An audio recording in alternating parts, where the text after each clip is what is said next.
L'excellence célébrée à Timélécro pour la deuxième année consécutive. Pour 2022, ils sont au nombre de 50 acteurs qui se sont distingués par la qualité de leur travail. Les lauréats sont issus des secteurs de l'éducation, de l'administration, du monde agricole, de la culture et de l'assainissement.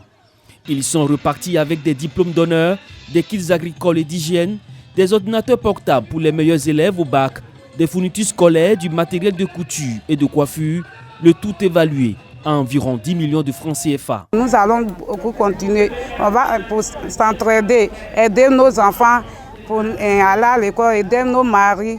En tout cas, pour le développement des Timélécro, nous sommes toujours prêts.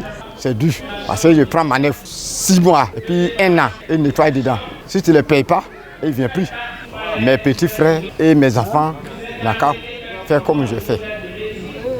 Sinon, ce qu'on m'a donné, je suis très content. Moi, je veux que l'année prochaine, je gagne plus que ça. Nous avons organisé une mission pour déguerpir des orpailleurs clandestins parce que l'orpaillage, c'est une activité qui n'est pas contrôlée, devient vraiment un problème pour l'environnement, pour le village et une destruction même de l'environnement. Et par la grâce de Dieu, nous avons réussi parce que les orpailleurs ont quitté la zone. Cela fait 2 années que les meilleurs acteurs de développement sont célébrés à Timélécro. L'initiative du sous-préfet vient récompenser le mérite et susciter la saine émulation. C'est ensemble, à partir de la capitale jusqu'au tréfonds de la Côte d'Ivoire, que nous réussirons un véritable développement, un développement authentique et réussi. Parce que c'est par le travail que nos populations pourront contribuer au développement économique et social de la localité, tel que promu par le président de la République et le gouvernement. Chaque année, les meilleurs seront ainsi distingués. La Fédération des femmes de Timélécro et les agents de la sous-préfecture en ont profité pour honorer le sous-préfet pour l'ensemble des actions posées au profit du développement de Timélécro.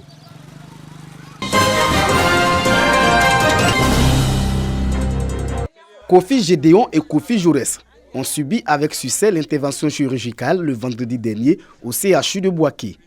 Ils sont présentement à Fotobo, leur village, pour continuer la convalescence. En effet, ces 2 gamins de la même famille souffraient de la hernie et d'autres pathologies depuis leur naissance. Présentés à la direction régionale de la solidarité et de la lutte contre la pauvreté, ces enfants sont débarrassés de ces maux grâce au président de la République, Alassane Ouattara. Le directeur régional du ministère de la Solidarité et de la lutte contre la pauvreté s'est rendu à Fotobo pour encore témoigner le soutien du gouvernement à cette famille. Les enfants ont été opérés et c'est bien passé.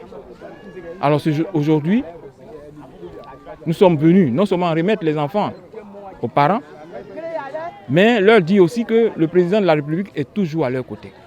La ministre, dans son action, n'est pas restée seulement qu'à l'étape de l'opération, puisqu'on parle d'une assistance complète. Elle a donné des vivres à la famille, un montant de 50 000 francs, pour permettre aux parents, chaque 2 jours, de faire les pansements des enfants. Elle a pris encore en charge la scolarité des enfants pour cette année. Un don de 200 000 francs encore à sa sœur pour pouvoir mener une activité génératrice de revenus en vue de pouvoir prendre en charge son ménage. Le père des 2 enfants et le chef du village traduisent leur gratitude au président de la République et à son gouvernement. C'est que de la joie et de la gratitude à l'endroit du président de la République. Je suis un peu soulagé, je suis un peu heureux et vraiment je n'ai que le remerciement à la bouche. Le chef d'Afotobo a saisi l'occasion pour égrener des doléances qui accentuent la pauvreté dans le village. Après l'hôpital général de Béoumi, Afotobo est le centre de santé le mieux fréquenté, le plus fréquenté. C'est une ambulance qu'il nous faut. Les sanitaires d'Afotobo regroupent plus de 11 villages. Il y a 2 grands groupements de femmes. Elles se débrouillent, elles font leur attiqué. Il y a des femmes qui viennent d'Abidjan, de Korogo, de Bouaké. Elles viennent prendre. D'abord même, elles leur proposent de vil prix. L'argent ne rentre pas. Une fois elles sont parties, elles ne reviennent plus. Avec cette intervention chirurgicale, Gédéon et Jaurès connaîtront la joie d'aller à l'école comme leurs amis.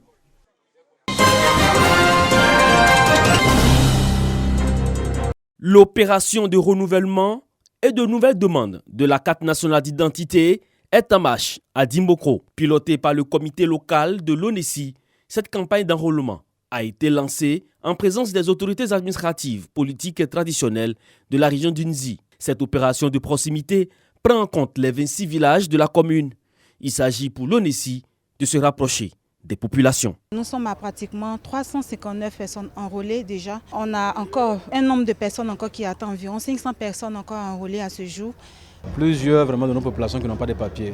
Ces raisons sont liées à l'éloignement des centres d'état civil de nos villages. Aujourd'hui, avec ce que le gouvernement est en train de faire comme effort, nous continuons de sensibiliser dans les villages pour permettre vraiment à toutes nos populations d'avoir des papiers. Cette opération de proximité qui se déroule sur l'espace communal connaît déjà beaucoup d'engouement avec plus de 500 personnes enrôlées. Il est exigé aux demandeurs l'ancienne CNI, un certificat de nationalité ou un extrait d'acte de naissance.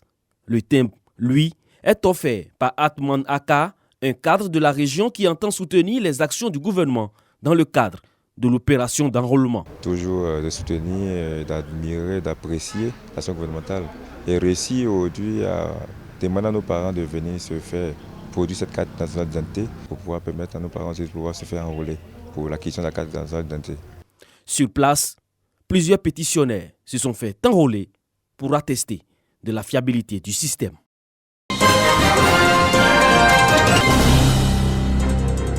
Défilé de plus de 1000 couturiers professionnels dans les rues de la commune de Soubré, dans la région de la Nawa. Ils présentent avec fierté leurs créations taillées sur mesure aux populations. Ces jeunes artisans de la localité célèbrent la 2e édition du Club des Amis Couturiers de Côte d'Ivoire. Occasion pour investir Elvis Kwasi, nouveau président régional de la fêtière. Ils prônent l'union pour l'organisation de leur corporation. Nous sommes déjà unis. Nous sommes déjà dans la cohésion et c'est de renforcer la cohésion qui nous reste. Et avec la volonté de chacun d'entre nous, nous savons que nous allons arriver. Les populations de la Nawa s'engagent à apporter leur appui à ces couturiers. Donc c'est vraiment une activité à saluer. Et nous, notre rôle en tant que parrain, c'est de les accompagner pour améliorer leurs revenus, améliorer leurs conditions de travail. L'association des couturiers professionnels de la Nawa revendique plus de 2000 membres. Ils souhaitent promouvoir l'insertion professionnelle des jeunes dans les 4 départements de la collectivité.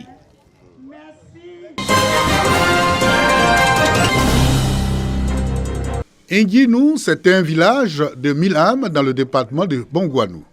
Ici, la culture de la tomate occupe une place importante dans les activités agricoles.